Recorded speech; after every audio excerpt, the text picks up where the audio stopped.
Namaha. Namam Vishnu Padaya Krishna Pristhaya Bhutale Srimate Bhakti Vedanta Swami Tinamine. Namaste Saraswati Deve Gauravani Pracharine Nirvishesha Shunyavadi Paschate Satarine Pancha Kalpatarubhyascha Kripa Sindhu Bhaevacha Patitanam Pavanebhyo Vaishnavebhyo Namo Namaha. Jai Shri Krishna Chaitanya Prabhu Nityananda Shri Advaita Gadadhar Srivasadi Gaura Bhakta Vinda. Hare Krishna Krishna Krishna Hare Hare Hare Rama Rama Rama Hare Hare. So everyone kindly repeat after me. Jaya Jaya Shri Chaitanya Jaya Nityananda. Jaya Jaya Shri Chaitanya Jaya Nityananda. Jaya Advaita Chandra Jaya Gaura Bhakta Vrinda. Jaya Advaita Chandra Jaya Gaur Bhakta Vrinda. Jaya Jaya Shri Chaitanya Jaya Nityananda. Jaya Jaya Shri Chaitanya Jaya Nityananda. Jaya Advaita Chandra Jaya Gaura Bhakta Vrinda. Jaya Advaita Chandra Jaya Gaur Bhakta Vrinda. Jaya Jaya Shri Chaitanya Jaya Nityananda. Jaya Jaya Shri Chaitanya Jaya Nityananda. Jaya Advaita Chandra Jaya Gaura Bhakta Vrinda. Jaya Advaita Chandra Jaya Gaur Bhakta Vrinda. Jaya Jaya Shri Vasadi Gaura Bhakta Gana. Jaya Jaya Shiva Sadi Gaur Bhakta Gana. Shakti Deha Kore Yena Chaitanya Varnana. Shakti Deha Karayena Chaitanya Varnana.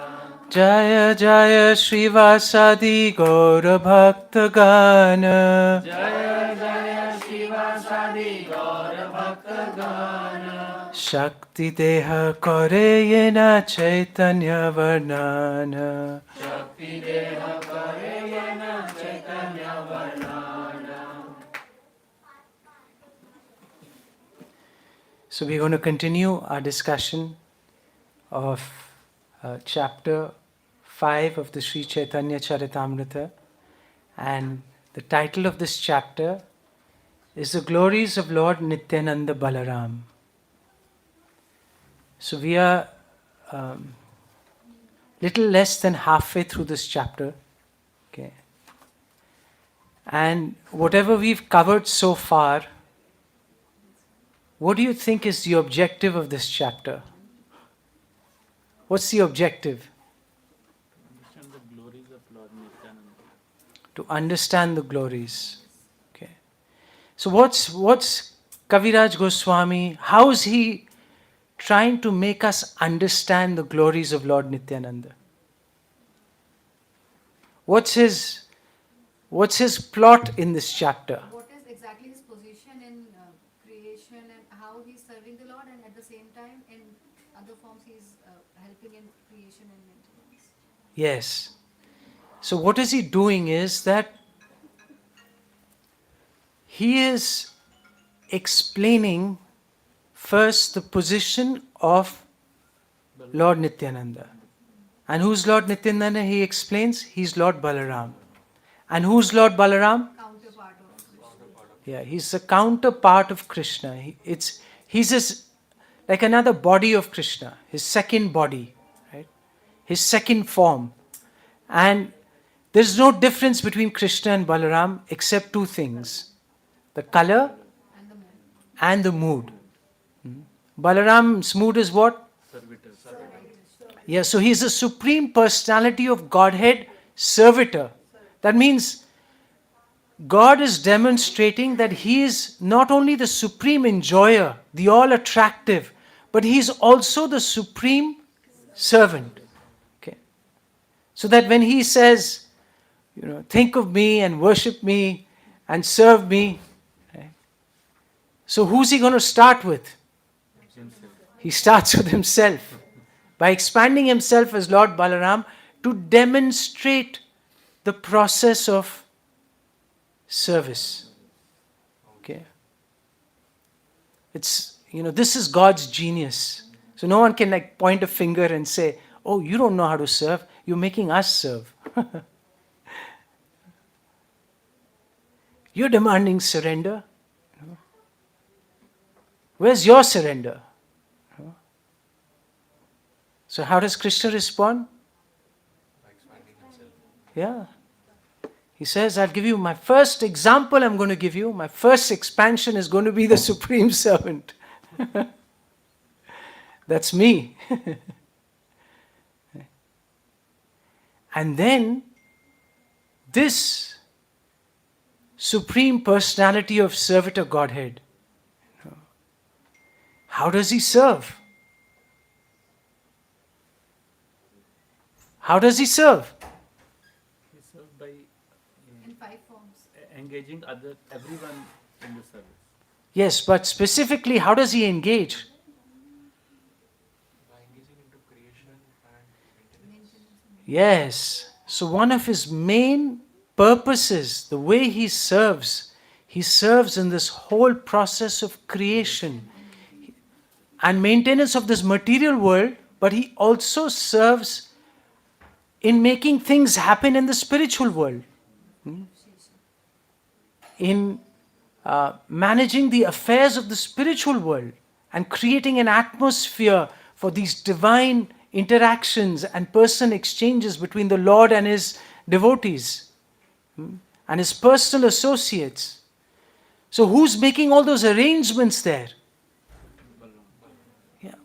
The expansion of Balaram, the Chaturvyuha. And in that Chaturvyuha, Lord Balaram is Sankarshan, right? Sankarshan, who then further expands into Mahasankarshan. Okay. And from Mahasankarshan comes whom? So yes, the Purusha avatars. And the Purusha avatars have a key role in the management, creation, and annihilation of the material world. Okay.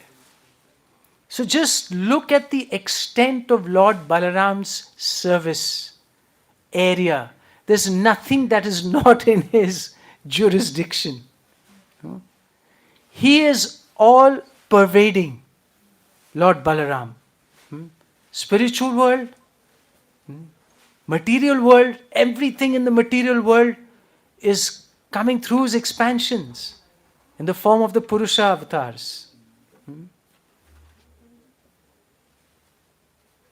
So first Purusha avatar is who? Yes, Karanadakshaya Vishnu. And what's his another name?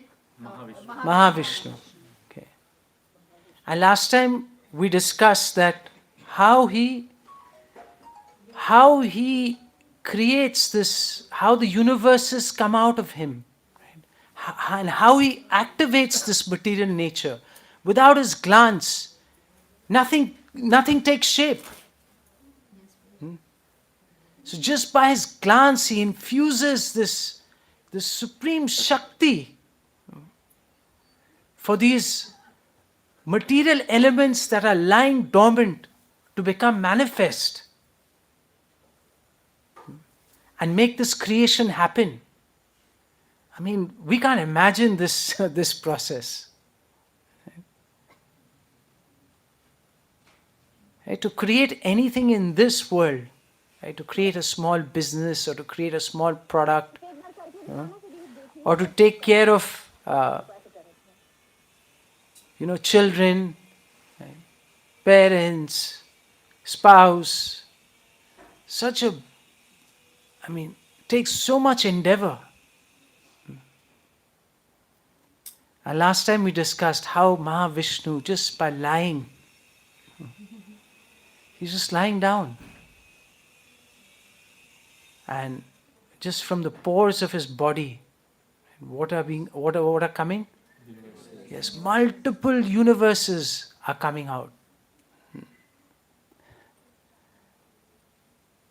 And just through his breathing, right, when he exhales, then what happens? Then all these universes come out. And when he inhales, all the universes come back in. And who is this Mahavishnu? Who is this Mahavishnu? He's the plenary portion. So we concluded verse number 91. So we'll recite this verse again. Okay. Shaite Purusha Janra Amsa Dhare Nama Chaitanera Sange She Nityananda Rama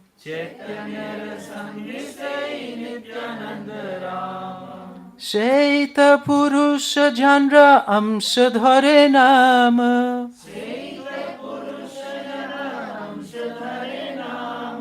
Chaitanera Sange She Nityananda Ram.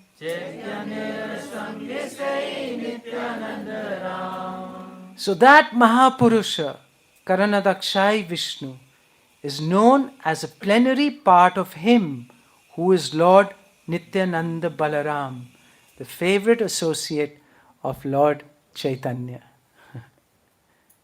So wonderful. So this is how he is explaining the glories of Lord Nityananda Balaram. He's sharing that who the expansions of Lord Nityananda are. And what are they doing? What is their potency? And then after that, he's saying, do you know who that is? He's just he's a portion, he's an amsa of that great Lord Nityananda Balaram.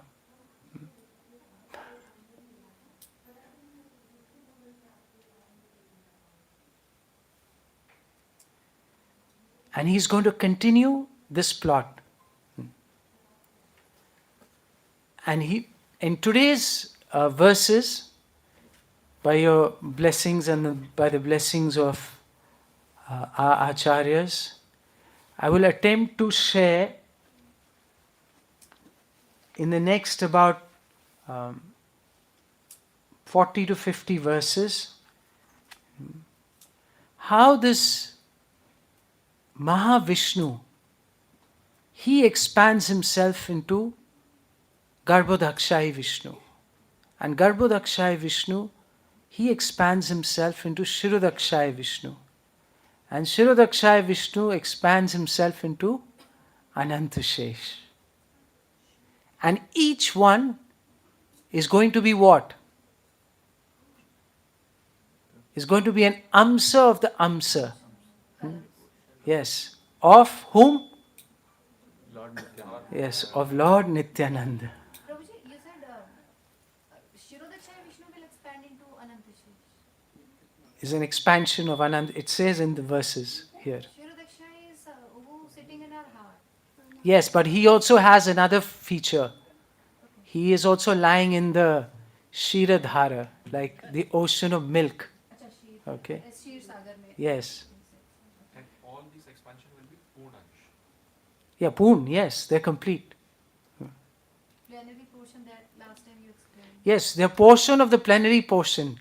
And even though they're a portion of the plenary portion, they are also complete. Okay. They are being called as Purnansh. Yes.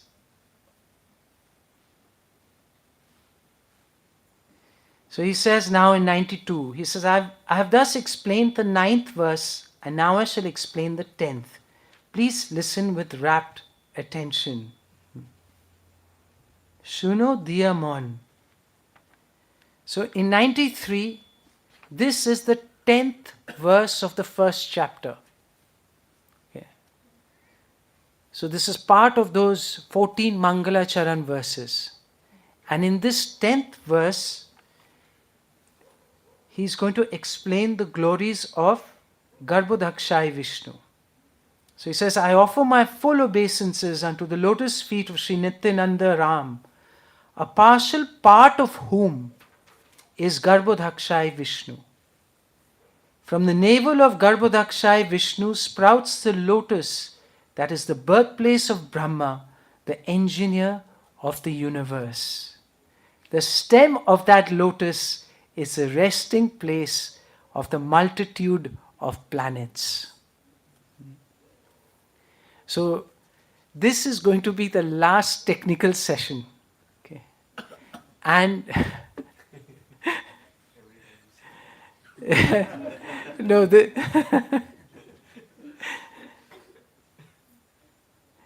this time it really is going to be.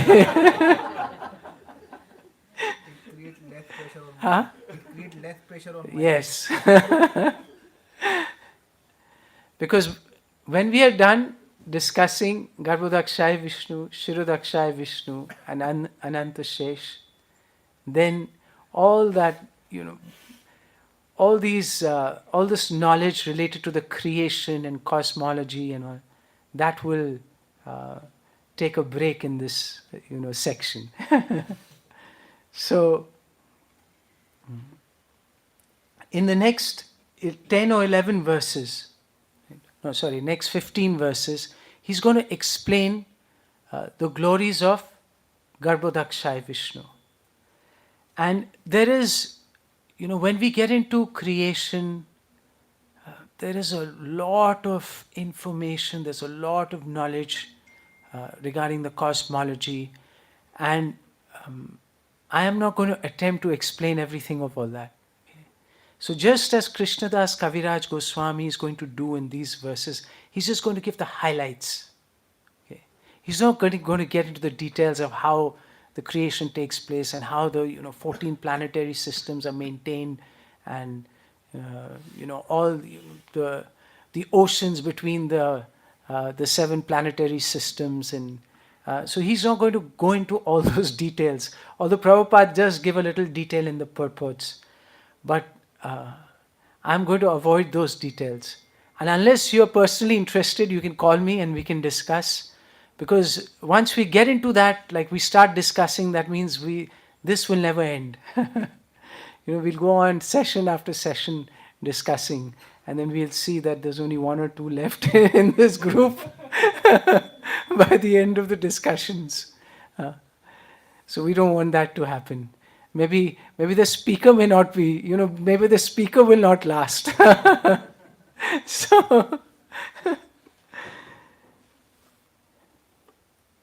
after creating millions of universes, what does the first Purusha do? He enters into each one of them in a separate form as Sri Garbhodakshayi. So after Mahavishnu, through his pores of his body, so many different universes come out. Then what does he do? He doesn't stop there. He doesn't say, okay, now just go on. You're on your own. All these universes floating in the cosmic atmosphere. But he expands himself as Garbhodakshay Vishnu and he enters each universe. And entering the universe, he finds only darkness, with no place in which to reside. Thus he began to consider. So when he entered the universe, he saw only darkness. And then he decided to do something. And what did he do? He created water from his own perspiration and filled half of the universe, on which he lies down. That is called the Garbhodaka ocean. And in the other half, which is, so he explains that the universe measures 500 million yojanas, which is so 1 yojana is equal to 8 miles. And the acharyas give us a sense of, I think the perimeter of universe, I think it's like a couple of billion miles or something like that. I'm forgetting. But it's in billion miles, the perimeter of the universe. And after filling half the universe with water, he made his own residence therein and manifested the 14 worlds in the other half. So all the 14 material planetary systems in this world, in this universe, they are in the other half of this universe. And in the portion where he resides, he manifested his own Vaikuntha, his own abode, and he rested in the waters on the bed of Lord Sesha. So he's lying down in one half of this whole universe on the bed of Lord Sesha. So, Prabhuji, this universe is material creation. Yeah. So, but within the material creation, There is a Vaikuntha. yes. So, just wait. I'll end this section, then you ask the questions. Okay. So he lay there with Ananta on his bed, and Lord Ananta is a divine serpent having thousands of heads, thousands of faces, and thousands of eyes, and thousands of hands and feet. And he is the seed of all incarnations and the cause of the material world. And what happens once he's lying down? From his navel comes a lotus flower, which becomes the birthplace of Lord Brahma. So the chief engineer of this universe, so he comes from where? From the lotus stem coming out of the navel of Garbhodakshaya Vishnu, and on top of that is the lotus flower, and then Lord Brahma is resting on that lotus flower. And within that lotus stem is what? Yes, all the 14 worlds. And so we can only imagine the power of such a personality. And he's just lying down and he's sustaining all these 14 planetary systems in this universe. So I'll send you a little picture of one universe. Okay. Let me try and send it now. Then you can see for yourself that how a universe looks like according to Vedic cosmology. Where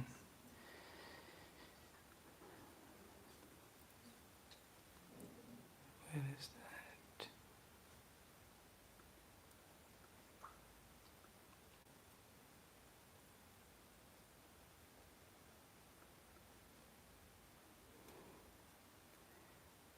Whenever you want to find something,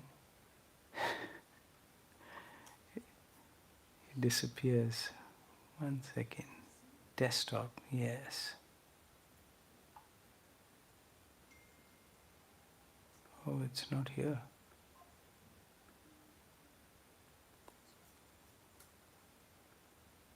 I think I sent you this last time, right? But there is another picture I'll send you later, I can't find it. But in this one, I don't know, the one, if you open this picture, it has both. It has, there you go. Shanki Prabhu sent, but there's another one that gives a little better explanation. But anyway, this is, you have two pictures, I'll send you that later then. So in that you can see, all these, in this picture that he sent, that, Garbhodakshaya Vishnu is lying, and then you have these 14 planetary systems. And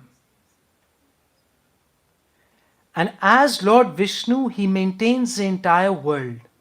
Lord Vishnu, being beyond the material attributes, has no touch with the material qualities.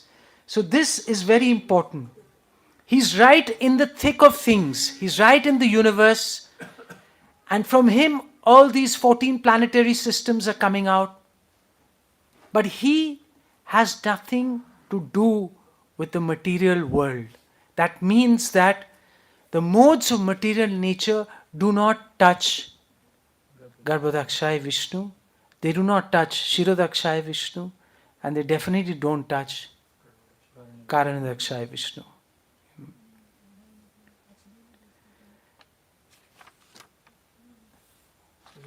touching. Just wait. We just, and not only he, from him Brahma comes, then from Brahma comes Rudra, right? And Rudra is an expansion of Lord Shiva, and he is responsible for the destruction of the material world. Right? And he is described, he is the super soul because he expands into the super soul, and he is Hiranya Garbha, that means where Lord Brahma rests, and he is the cause of the material world. And in 107, again he concludes, he says that this Amsera Amsa, right, this Garbhodakshaya Vishnu, he says, this Narayan, he calls him by the name Narayan, but this is referring to whom? Garbhodakshaya Vishnu in text 107. He says that Lord Narayan is a part of the plenary part of Lord Nityananda, Balaram, who is the source of all incarnations. So this is like highlighting the glories of Garbhodakshaya Vishnu. Okay. Just like in, when you have a long test match, okay, and then what do? Like at the end of the day, like after, at the end of the day, they present the highlights, right? In 10 minutes, they cover all the key moments in the match. So just like that, these are like the highlights of the glories of whom? Lord Nityananda. Garbhodakshaya Vishnu. So now if you have any questions regarding these verses, you can, yes. Guruji, as you have said that from Garbhodakshaya Vishnu comes 14 planetary systems. Yes, And this is Bhuloka. yes. Bhuloka. So, Bhuloka is this Earth, or it is like a entire galaxy within this universe as per the material sense? Because we also heard that there are the planets like Saturn, Jupiter, Sun, Moon, and all these things. And also in Sanskrit or our Vedic scriptures, there are Vrajeswari, Guru, Shukra. These are called Grahas, Navgrahas. So, is this Bhuloka consists of all this combined? Is there like a big set in which all these planets are there? Yes, Like or a set? yes. Or this? No, it's not just this Earth planet. It is the full, this whole system where we reside. Okay. So, whatever we are perceiving with a material scientific approach, they are just wandering in this Bhuloka only. And because what I was thinking that this universe means this is the complete universe, and the Earth is the Bhuloka. I Yes. thought the Earth is the Bhuloka, but as you were saying that Earth with all the planetary system and all the galaxies also. Yeah, is but Bhuloka. so a universe has multiple, um, you know, it has areas that are not explored yet. So, if you ask me like what's there exactly in the universe, I don't know, nor do the scientists know, but we are hearing from the scriptures that there are 14 planetary systems within this universe. Okay. And yeah, they're all in that stem. Yes, within the stem. But what I'm able to perceive here, that the way the science think or the scientists think the universe, the definition of universe for the scientists and the definition which is given by the Vedic scriptures are entirely different. Because for them this is the universe in which are and various galaxies are there. Yes. And for the Vedic scripture, one universe in that there are multiple universes. In one universe there is a Garbhodakshaya. Yeah, because the higher planetary systems are not even accessible to the material scientists. So Right? this You can't just go there by by just research. How can you access Tapaloka and Brahmaloka by just by research? It's not possible. That's why I even say like only 5% of the universe is observable even to the scientists. Right? So what else is there? We don't know. So we just are hearing what the scriptures describe, what is there in each universe. So what I'm able to understand here, that what scientists are understanding as a universe is just a bhuloka, that is one of the loka of 14 planetary system. They are thinking that this is the limitation, this is the utmost limitation, and they are not able to. Yeah, so I can't say that with confidence because I don't know like what the scope of the scientific research and all. I don't know that. I can't say that this is the only, but I can find out for you. Okay, so let's leave it at that. Sometimes I make such kind of meanings Huh? by my own. No, we shouldn't. We shouldn't. Like if you're not sure, we should say we don't know, right? Or we should ask someone who knows. Like there's no point speculating and saying, okay, they only know this and they only know that. I don't know the scope of their research and what they know and what they don't know, because I don't have that scientific knowledge. So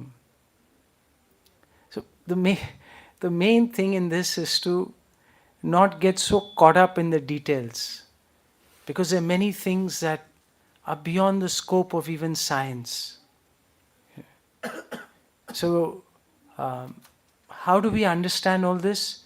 There are explanations in many different scriptures. There are many scientists who are doing this work, who are collaborating and making sense of this information that is given there in scriptures. So when you study the Bhagavatam, especially in the 5th canto and the 3rd canto, and even in the 2nd canto, there's a lot of information about creation, and you can study that. And there are many devotees in the scientific field, right, who are taking that terminology of scientific terminology, applying it here, and basically trying to make sense of both of them. But one thing that Krishnadas Kaviraj Goswami says, he says in this later on in these verses that many things he accepts. Why? Because the devotees and the Shastras say that.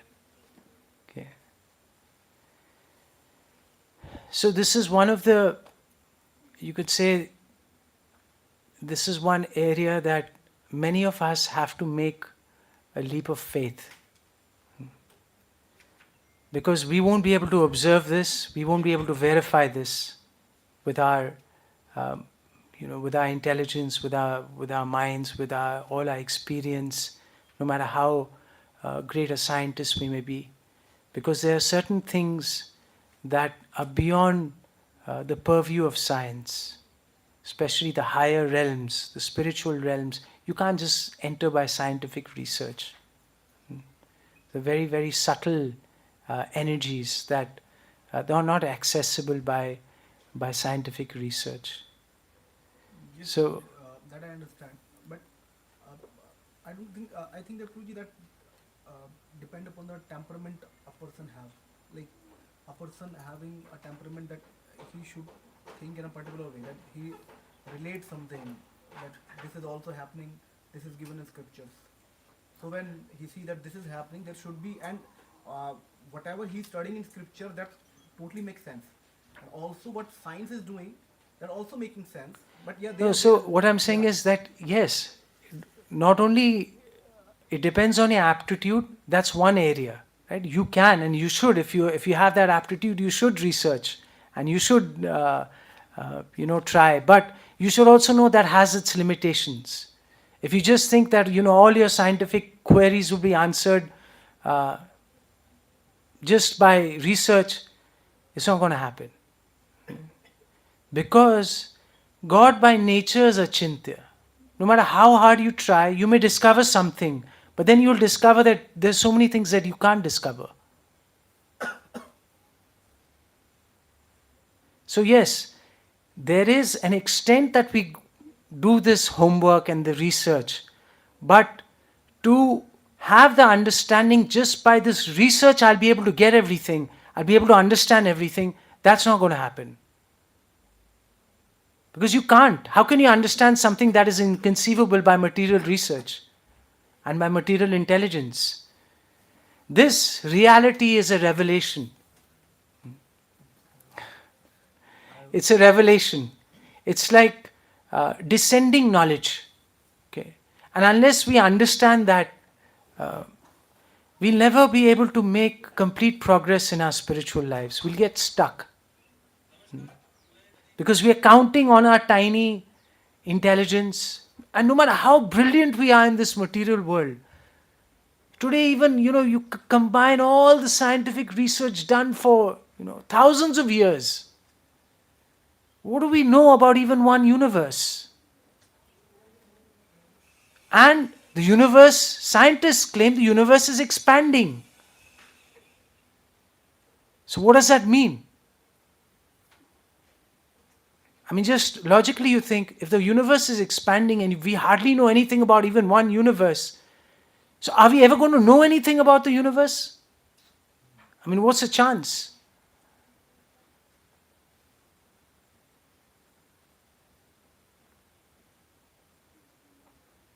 So that's why we rely on Shabda, testimony of the realized souls. What are they accepting as authority? Who are they accepting?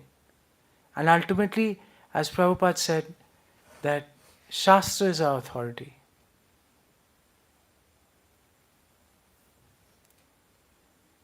Now, having said that, it doesn't mean those with a scientific mind shouldn't research. They should do the research. But with the understanding that even the research will have its limitations. Just by research, we will not be able to understand this reality.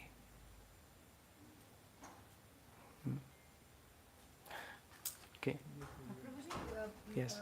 Garbhodaksha Vishnu is also called as Hiranyagarbha. In Bhagavatam they have used this for Lord Brahma.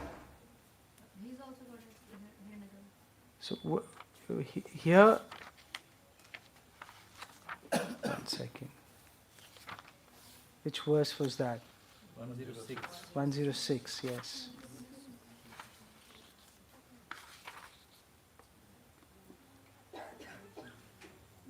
So if you see the meaning of Hiranyagarbha, what's the meaning of Hiranyagarbha? Hiranya means gold and Garbh means womb. No, there's another meaning.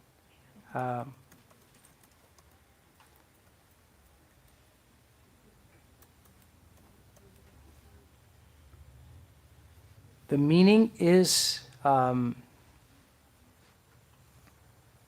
so the cosmic. No, there is another meaning. One second.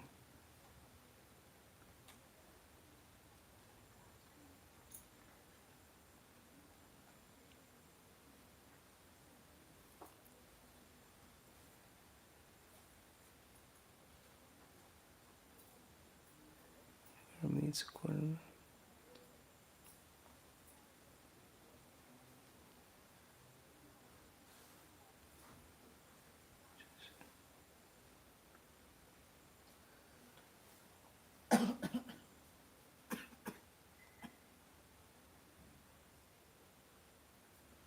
Okay, let me just look that up.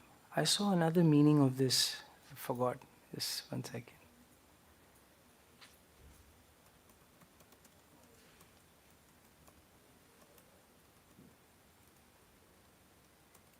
But this here is referring to whom? Do you know? Shai Vishnu. Yeah, it's so.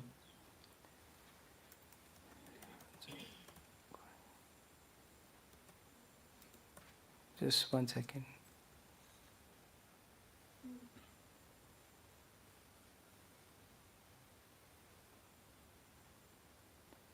So this. So this is referring to where? The subtle force from which the material universe, along with Lord Brahma, manifests. So as you're saying, yes, it's the golden womb, right, or the golden egg. It's the subtle source from which the material universe along with Lord Brahma manifests. Okay? And that is whom? Yeah. So from his navel, what's coming out? Yes. So any other questions related to Garbhodakshai Vishnu?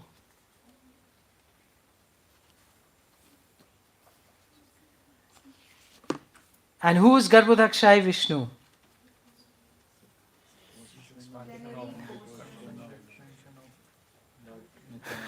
Lord Nityananda. So he is also an expansion of the expansion of Lord Nityananda. Lord Nityananda Balaram. Okay.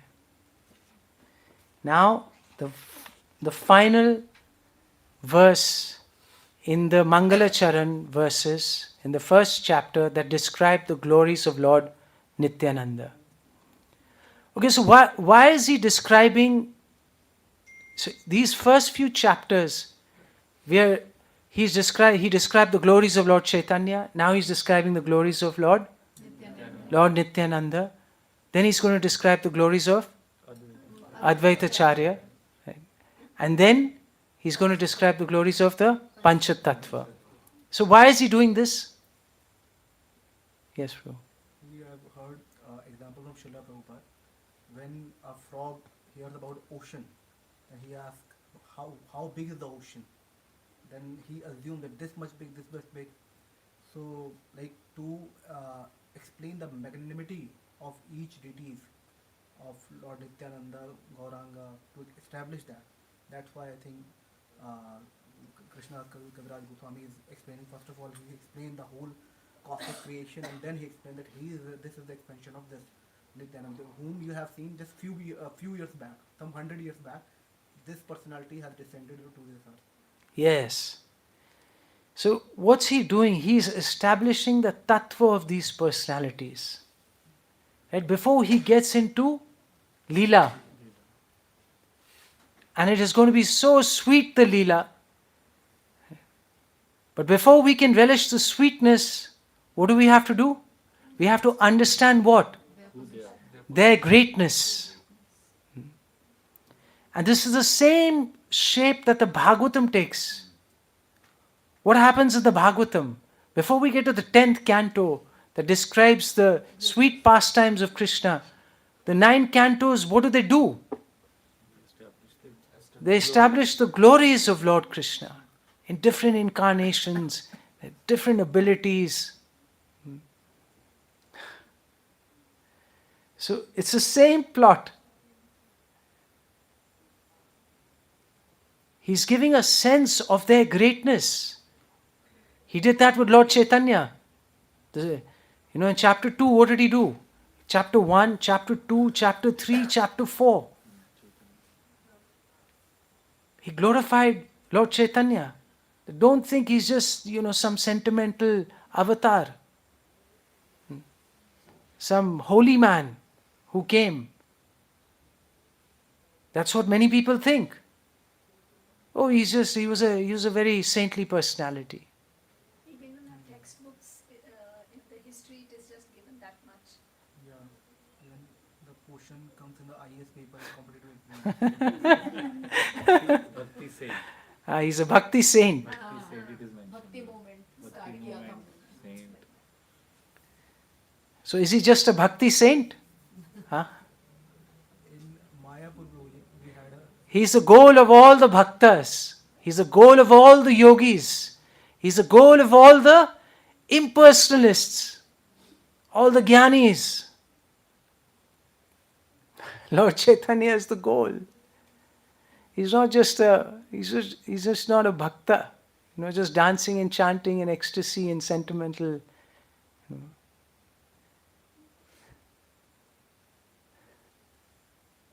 in Mayapur Prabhuji, we had a class by Sundar Gopal Prabhuji. He has not started with Chaitanya Charitamrita. He's given evidence from various Puranas, Agni Puran and this Srimad Bhagavatam and other Puranas also. I forgot the name. And very precisely it is written that who will descend, who will be his mother, father, who will be Nityananda. Yeah, so this we already discussed, and you were not there in the first few sections. So we already discussed that Prabhupada has quoted many sources of where the position and the greatness and the supreme position of Lord Chaitanya is stated throughout our scriptures. Okay, so we are going to continue now, and in the next section is the last, in 109. This is the 11th verse of the first chapter. So he says, I offer my respectful obeisances unto the lotus feet of Sri Nityananda Ram, whose secondary part is the Vishnu lying in the ocean of milk. That Shirodakshai Vishnu is the super soul of all living entities and the maintainer of all universes. Sheshnag is his further subpart.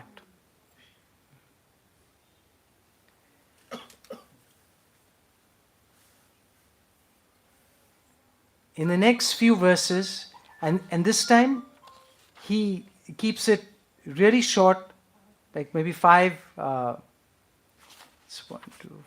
maybe 6 or 7 verses.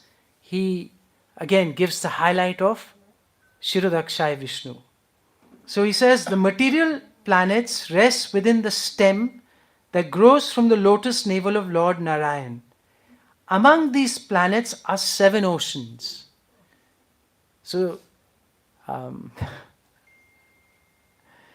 there are 7 oceans between all these planets, and in that part there is an ocean of milk.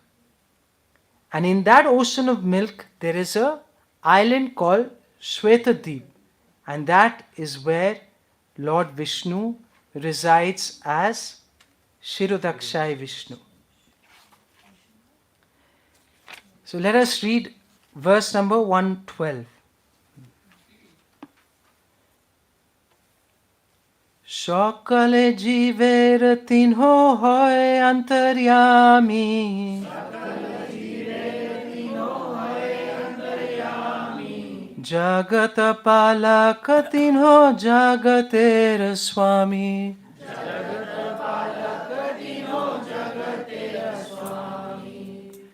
So he is the super soul of all living entities. He maintains this material world and he is its Lord. So who is the super soul? Who is the Paramatma? Shirodakshai Vishnu. And through him comes many of the avatars. Many of the Lila avatars, they come through him. And when there is a conflict in this world between the the demigods and the asuras, and the demigods sometimes they get into trouble, who do they go and call? Who do they go and pray to? Yes, they go and pray to Shirodakshai Vishnu. He says, unable to see him, and this is 114. He says, unable to see him, the demigods go to the shore of the ocean of milk and offer prayers to him. And then it is through him that he then descends to maintain the material world. His unlimited opulences cannot be counted. So many of the Leela avatars, they come through whom? Shirodakshai Vishnu. We also see in some the serials, demigods are going to. Yes. So who are they going to? They're going to Lord Vishnu, Shore of Samsara. who is Shirodakshai Vishnu. So these Purusha avatars are supremely important for all of us, of those of us who are here in the material world. Because they're managing all the affairs. And the Paramatma is within our heart. And the witness and is also the sanctioner. So such an important part Shirodakshai Vishnu is playing. Yes. So, Prabhu, Dasha Avatar are expansion of Shri Vishnu? Yeah, they come through him. Yes. Prabhuji, there is a temple in Gaya, there is a Vishnu Paksh temple. So, we understand Garbhodaksha Vishnu Charan. Yeah, that temple I think is, I'm not sure which temple. There are so many temples in South, but there is one Garbhodakshai temple also, I've heard. Like Gaya, there is a temple. Gaya, I don't know. No, I don't know. Vishnu Paksh temple. Yes, Mataji, you have a question? Prabhu, so far what I knew was Shiradaksha is the heart of every living being. Here the way it's been explained. He's in the heart, but he's also residing in Shwetadeep. Where is Shwetadeep? What is It's within this world. It's within this material world. So you explained just now 7 oceans between each. Yeah, so he resides in the ocean of milk. Where is that? It's described here. Down right now. Hold on. Madhuri is Where? sending me there from here. That's why I want to know. Who's sending you there? I'm telling you want to go and check. It's described in the purport that.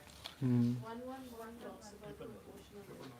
But it is only mentioning the names of the ocean. No, there is another purport where he says. Okay, here. So you say 112, right? In that purport, he says, above Rudralok, the planet of Lord Shiva, is a planet called Vishnu Loka, 400,000 miles in circumference, which is inaccessible to any mortal living being. Above the Vishnu Loka and east of the Sumera hill is a golden island called Mahavishnu Lok in the ocean of salt water. Lord Brahma and other demigods sometimes go there to meet Lord Vishnu. Okay, and then where is the other place? Here. Below. He says, then it says, east of Sumeru is the ocean of milk, in which there is a white city on a white island where the Lord can be seen sitting with his consort Lakshmi Ji on a throne of Sesha. That feature of Vishnu also enjoys sleeping during the 4 months of the rainy season. The Shwetadeep in the Milk Ocean is situated just south of the ocean of salt water. So when you get that pictorial view of one universe, you can try and locate Lord Shiradakshai Vishnu on that. Yeah. Prabhuji, you have mentioned their purpose, same purpose. Rudra Loka, Vishnu Loka, Mahavishnu Loka. All this all comes under the material planets. Yeah, so they have their own spiritual realm. They have their place in the spiritual realm. But when they come for this seva, what are they doing? Are they interested in this material world? Are they interested to hang out over here? Why are they here? Yeah, for us. They're doing us a big service. So that we can come to our senses one day and realize, bhai, bahut ho gaya. That this is not our home. This is like an education place. To learn that actually this place has many, many faults. And the biggest fault is what? What's the biggest fault of all faults? Yes, it has, the energy makes us forgetful of Krishna. This is the predominant energy in the material world. And in an attempt to be the enjoyer and the controller, we move further and further away from our relationship with the Lord. And they're all waiting. The super soul is waiting. Super soul is waiting to do what? What is the super soul waiting for? For us to turn towards him. Yeah. Super soul's waiting. when are you going to take my shelter? When are you going to give up this whole, this material attempt?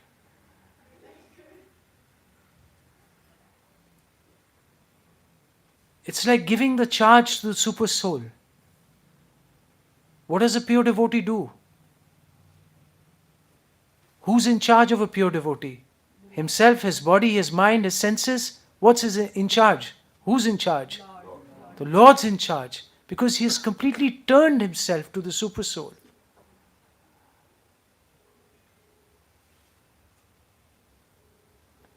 So just see, the main thing is to get that how merciful God is. What not He is doing for us in His various expansions. The way He is extending Himself to serve us, to serve our even sometimes wrongful desires. Without them sanctioning this, without the Lord sanctioning our desires, we can't do anything.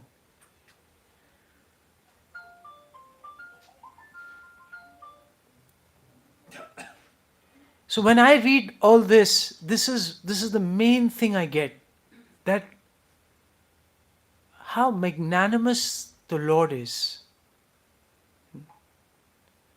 That He is facilitating our desires, but with the intent that when are we going to turn to Him? When we can say that somebody has turned to Him.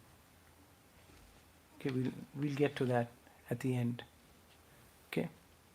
Prabhuji, Kshirodakshaya Vishnu lies in the ocean of milk. Garbhodakshaya in the ocean of his own perspiration. And Karan Sagar is made up of? Which one? Oh, that is totally that. Karan Sagar is causal ocean. That is not part of this world. But that is totally spiritual water. Spiritual. Yes. That's got nothing to do. Maya cannot touch that. Okay. Like Mataji is asking that Garbhodakshaya ocean comes from perspiration. So from where causal ocean comes? From a perspiration of Mahavishnu or some other source? That wasn't described here. Last time we discussed that the water is completely transcendental. Okay, Maya cannot touch it. Okay. Now, where does it come from? I can check that source. That's the same. That's that's the causal ocean. Okay. All right, let's move on.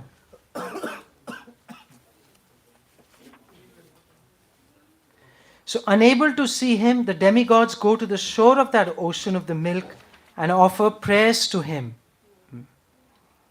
He then descends to maintain the material world. His unlimited opulences cannot be counted. And who is this Kshirodakshaya Vishnu? Who is He? So let us read 116. Shai Vishnu hoy janra amseram seram sa.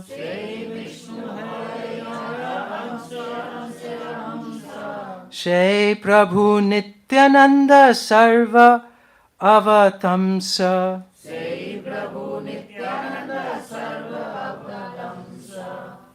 So that Lord Vishnu is but a part of the plenary portion of Lord Nityananda, who is the source of all incarnations.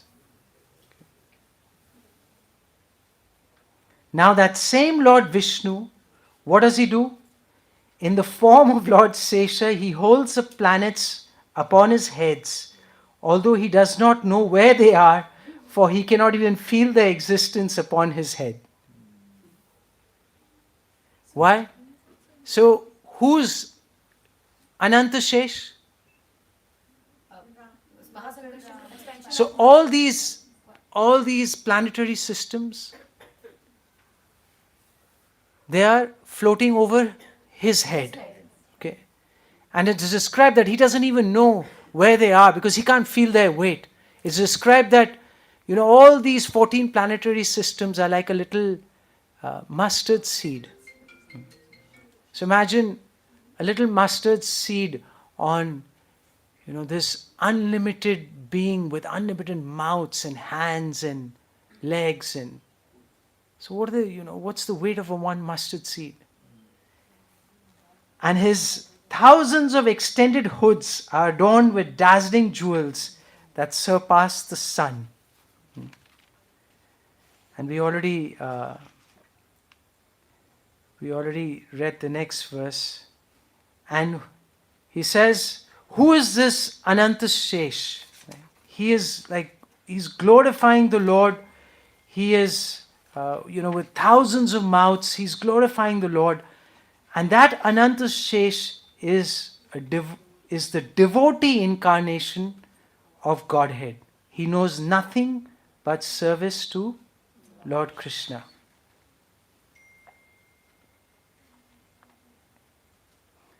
Let us recite this verse 120. Shaite Ananta Shesha Bhakta Avatara.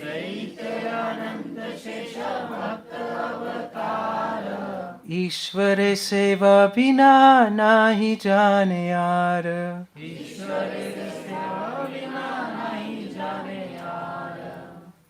So what an amazing description.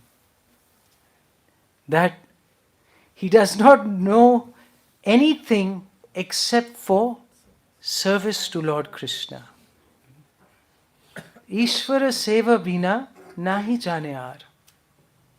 And he is the devotee incarnation of Lord Vishnu. And with thousands of mouths, he sings the glories of Lord Krishna. But although he always sings in that way, he doesn't find an end to the qualities of the Lord. So wonderful.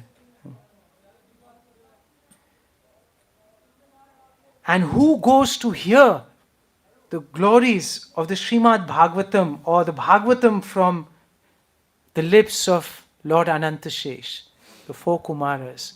They go all the way to listen to the glory, the Bhagavatam being recited by Anantashesh. And he serves the Lord in many different forms, like his umbrella, his slippers, bedding, pillow, garments, resting chair, residence, sacred thread, and throne. So that's why he's called Shesha, for he has attained the ultimate end of servitude to Krishna. He takes many forms for the service of Krishna, and thus he serves the Lord. So that's why when we construct a temple or we construct a house, right, what do we place in where we make the foundation? Yeah. Because the temple is what? Temple is what? Yes, it's a place of, it's the Lord's abode. And what does it rest on?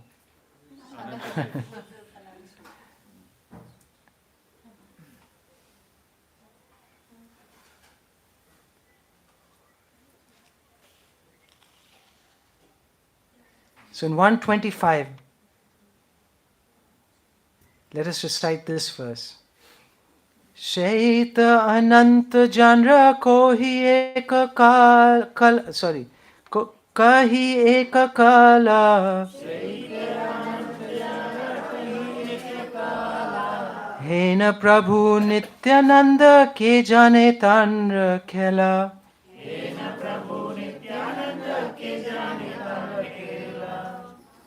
So you know what is khela? Yes, his pastimes.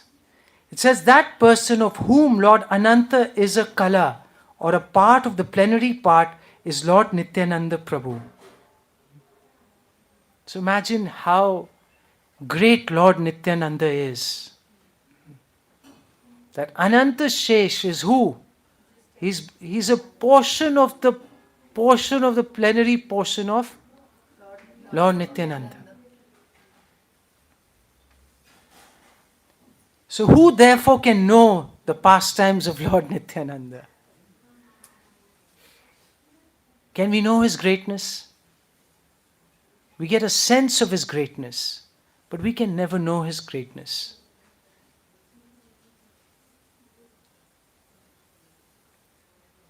So from these conclusions, we can know the limit of the truth of Lord Nityananda. But what glory is there in calling him Ananta?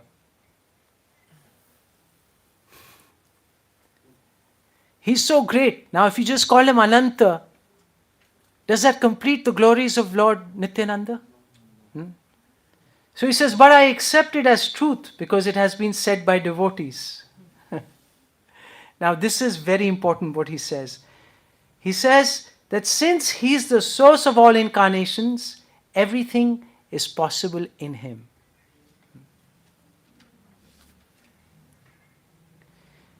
And in these next verses, what he is doing or what he is going to say is that all these different incarnations of Lord, they're all integrated part of that supreme being. Okay? So just like when we think of a king, what image comes to our mind when we think of a king? Yeah, his entourage is there, right? His subjects are there, his palace is there, his queens are there. He's the most powerful. Yeah, so when we think of the king, we don't think of the king in isolation. We don't think of a king, like a solitary person just sitting alone in his room.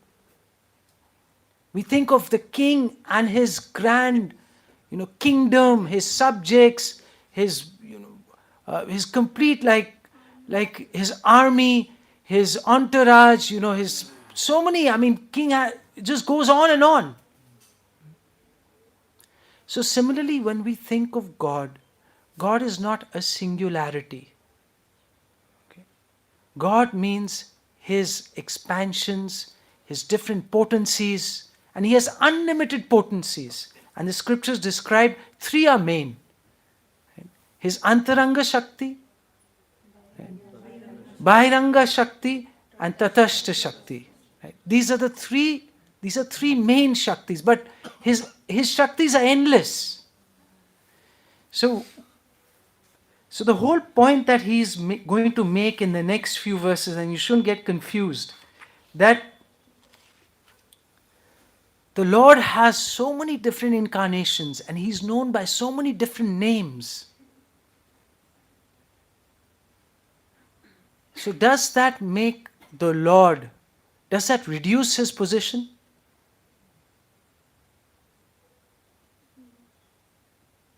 Can Lord be Lord Ram and can he also be Lord Krishna? Yes or no? Yes. So, if I believe only in Lord Ram and I don't believe in Lord Krishna, am I a devotee of Lord Ram?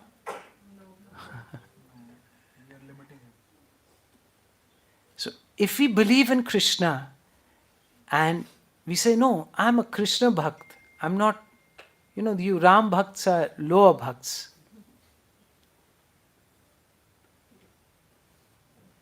So is that a mature understanding? But Prabhuji, some may love that form and some may love that form more. So let's see what Kaviraj Goswami says. Okay.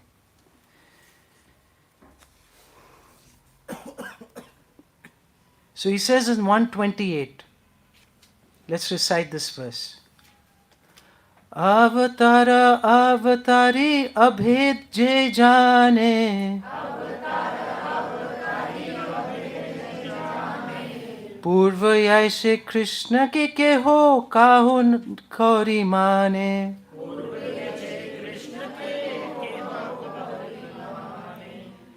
They know that there is no difference between the incarnation and the source of all incarnations.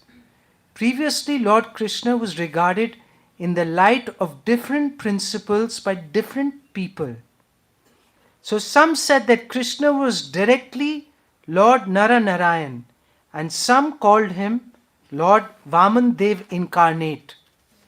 Some called Krishna as the incarnation of Lord Shirodakshai.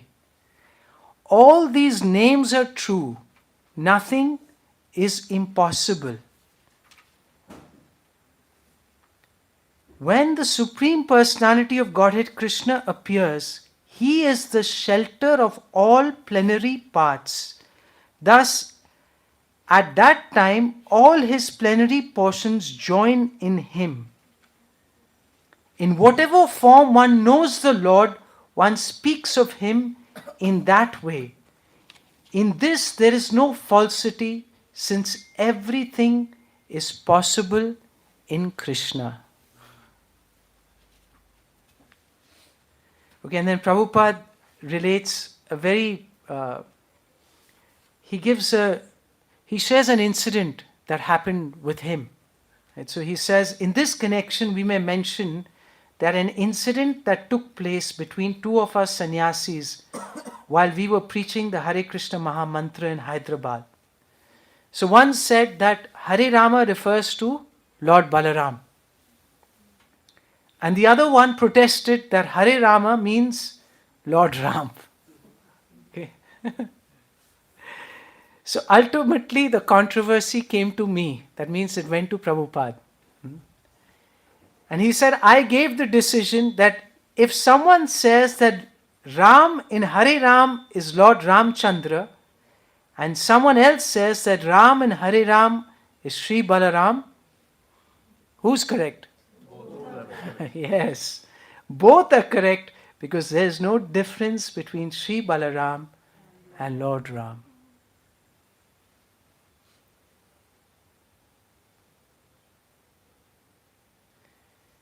So Prabhupada says, those who are aware of the Vishnu Tattva do not fight over all these details. Wait, just hold on. Okay.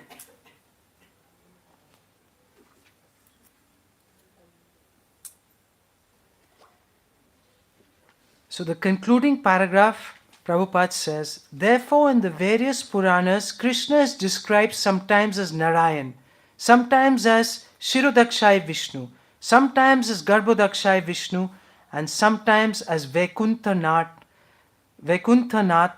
the Lord of Vaikuntha. Because Krishna is always full, Mool Sankarshan is in Krishna, and since all incarnations are manifested from Mool Sankarshan, it should be understood He can manifest different incarnations by His supreme will, even in the presence of Krishna. Great sages have therefore glorified the Lord by different names. Thus, when the original person, the source of all incarnations, is described as an incarnation, there is no discrepancy.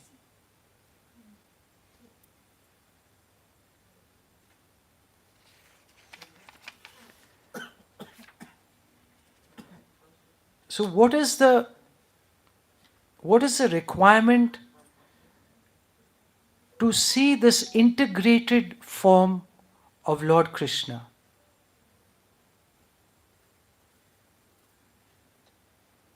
What is the requirement? How will we be able to have this kind of vision or this understanding or this mentality? How will we have this understanding? If we understand the Lord by Tattva, then we understand. Then we have love for Him. We will be able to understand His greatness also. So we have to have the knowledge of Vishnu Tattva. Okay, that how these forms are all integrated. If you don't understand Vishnu Tattva, then it will be difficult to appreciate the Lord and His expansions. then we'll always be confused. Who is he, an incarnation of what? Like, who's superior? Vishnu, Krishna, this, that. We'll all be there's be so much confusion. So when we read Prabhupada's books, we get to understand what this Vishnu Tattva is. The Acharyas, they explain in so much detail all these things. And we see this wonderful integration. Prabhupada even uses this word in one of the purports, that he uses the word integrated, that Krishna is so integrated with his incarnations. That's why when we think of God, we don't think of an isolated personality. We think of him, his expansions, his shaktis, his creation. So then our appreciation of God will increase. And when we see the Lord being tied up by his mother, or when we see the Lord being chastised by the gopis, that we don't think that he's just a plaything in the hand of some women.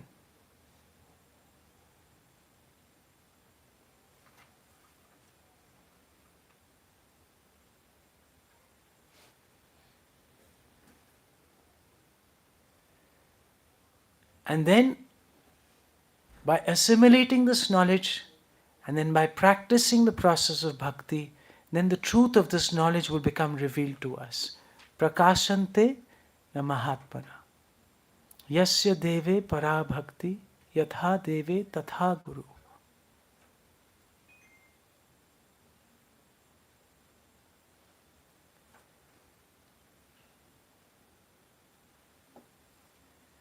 So even though Lord Nityananda, he is the source of all these incarnations, how does he identify himself? Let's read 134. This is a very, very important verse. And this is one of the defining verses of this chapter. E rupe Nityananda ananta prakasha. সেই ভাবে কহে মুনি চৈতন্যের দাস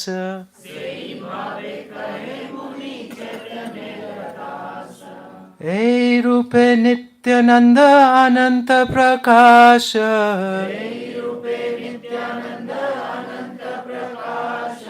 সেই ভাবে কহে মুনি চৈতন্যের Das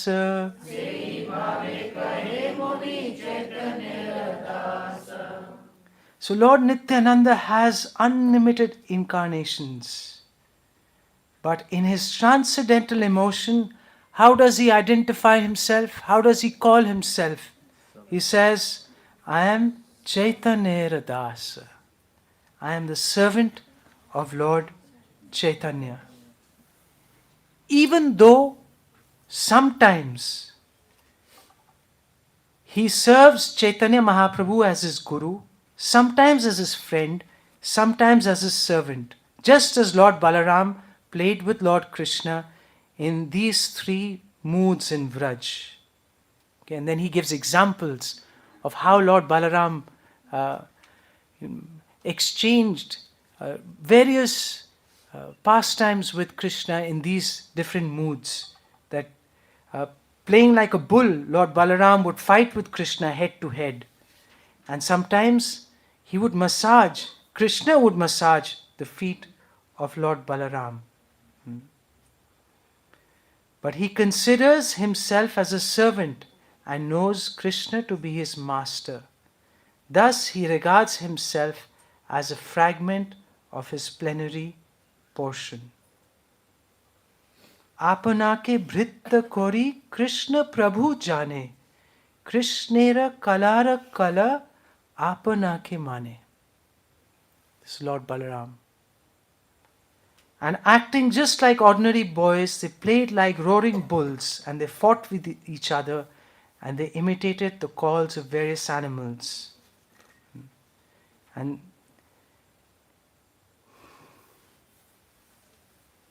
And there's one verse from these, again, Krishnadas Kaviraj Goswami, he shares these two verses, one from the Bhagavatam and one from,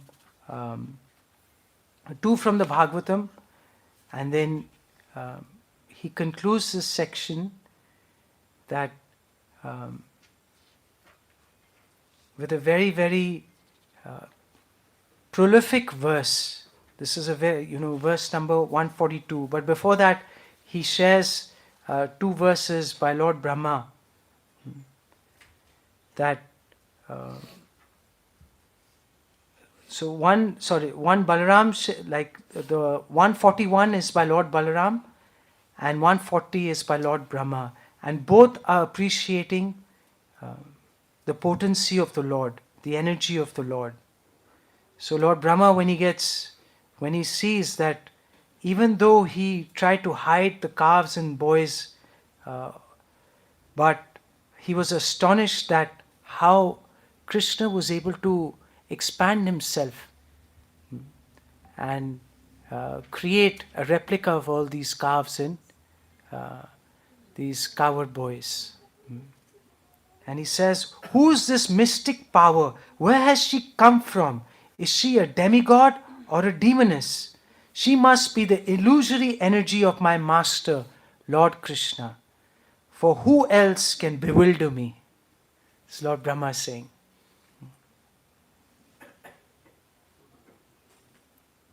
And in the next, Lord Balaram is saying, what is the value of a throne to Lord Krishna?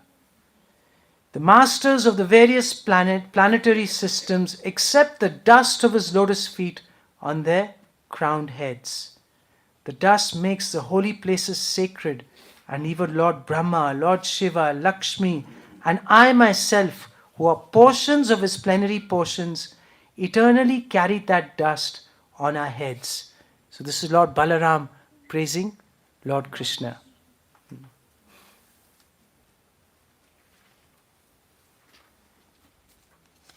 So let us recite verse number 142.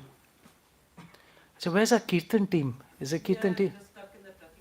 Okay, so then we can finish this. They're giving us time.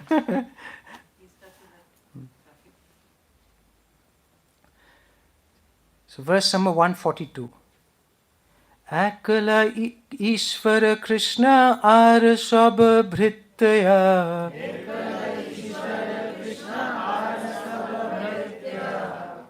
Jare jaise na chaise taise kor nitya.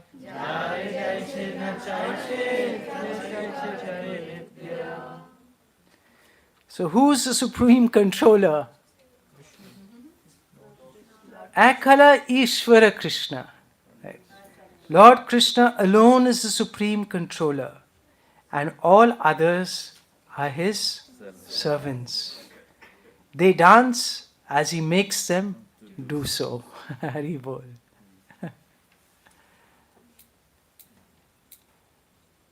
So this is the goal of our life, or should be the goal of our life, to dance to whose tune?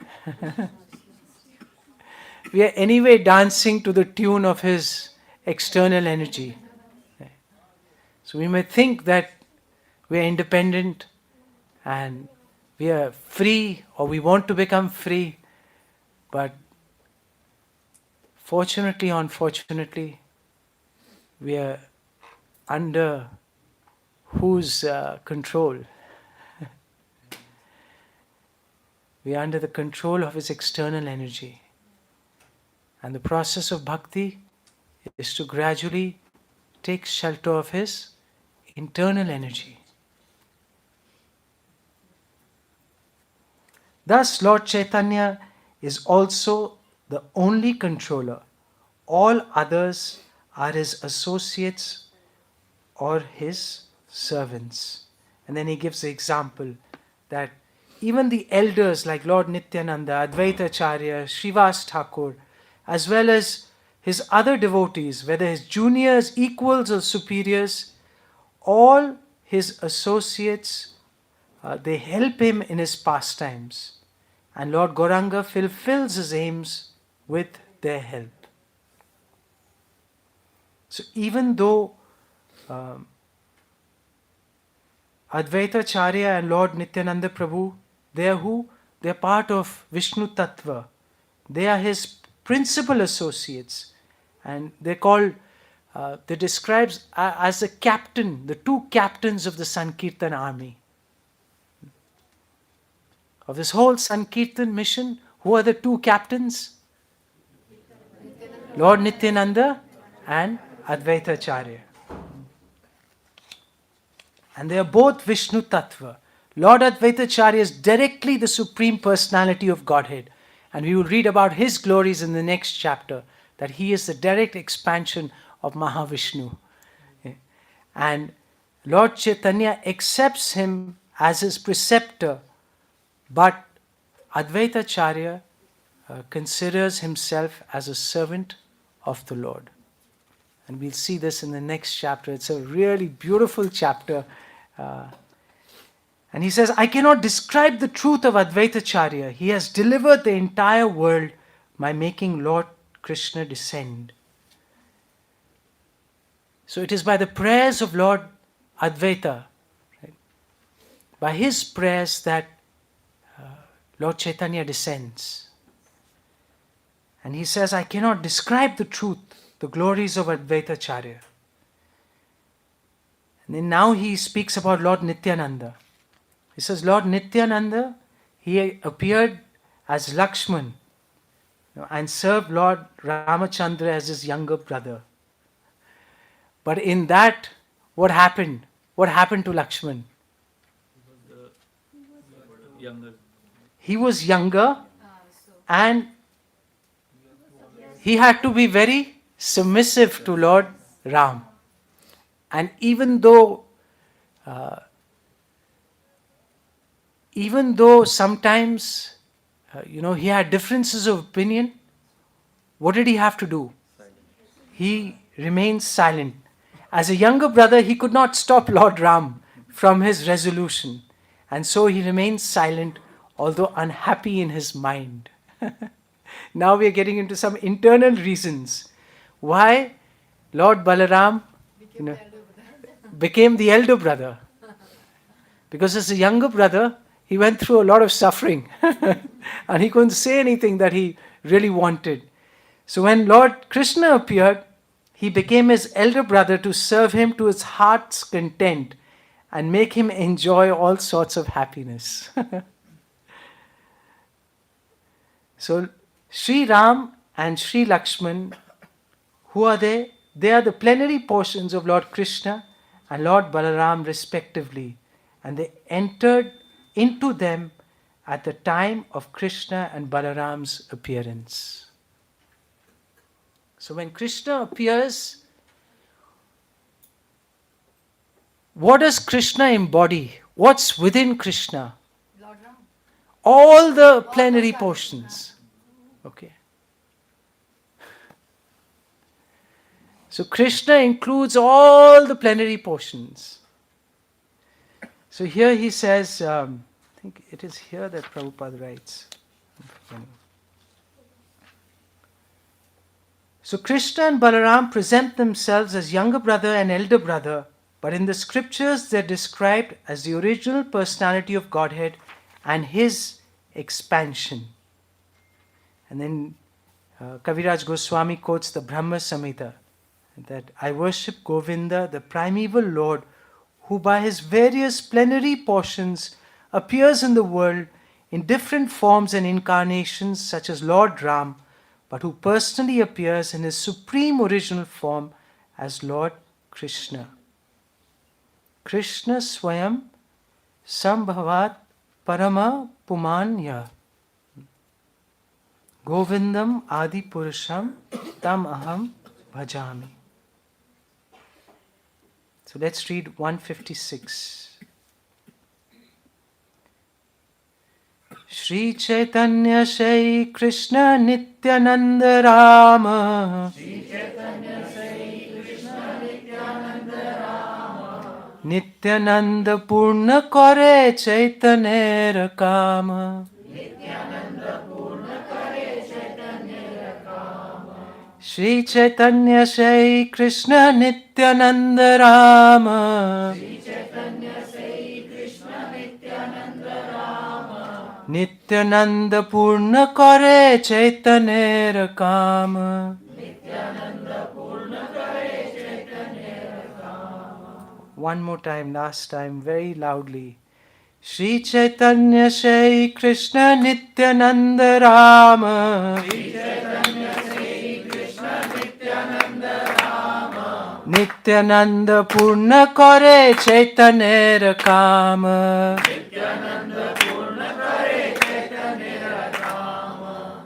Lord Chaitanya is the same Lord Krishna, and Lord Nityananda is Lord Balaram. Lord Nityananda fulfills all of Lord Chaitanya's desires.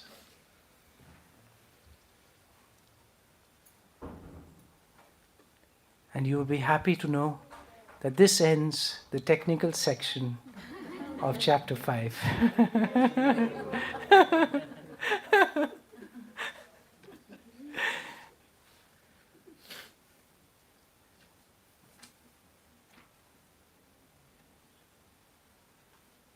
It really has ended. So the next 80 odd verses, Hari Bol Prabhuji, you made it right on time. Welcome. So in the next 80 verses or so, he's going to describe how Lord Nityananda bestowed his personal mercy on Kaviraj Goswami. Okay. So he's going to tell this whole beautiful story, right? This amazing, sweet story of how he got blessed with the mercy of Lord Nityananda. And that will be our final session of chapter 5. Okay. So, while Prabhuji is coming, so in this chapter, so far what we've done,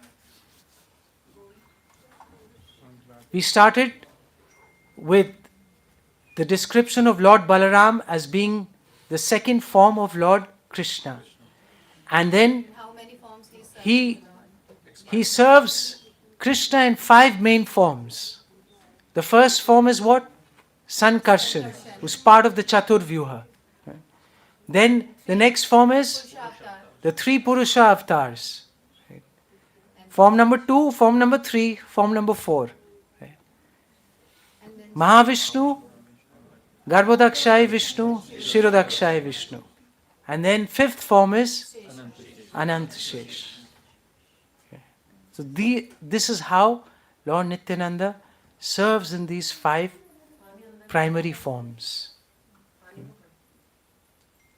And we got a sense of the greatness of their qualities, their position, their potency. Right? We got some highlights of those in these verses. cosmic creation also. Yes. Okay. So thank you all very much for patiently enduring through this. And if you have any questions in the purports, you can we can discuss in personally.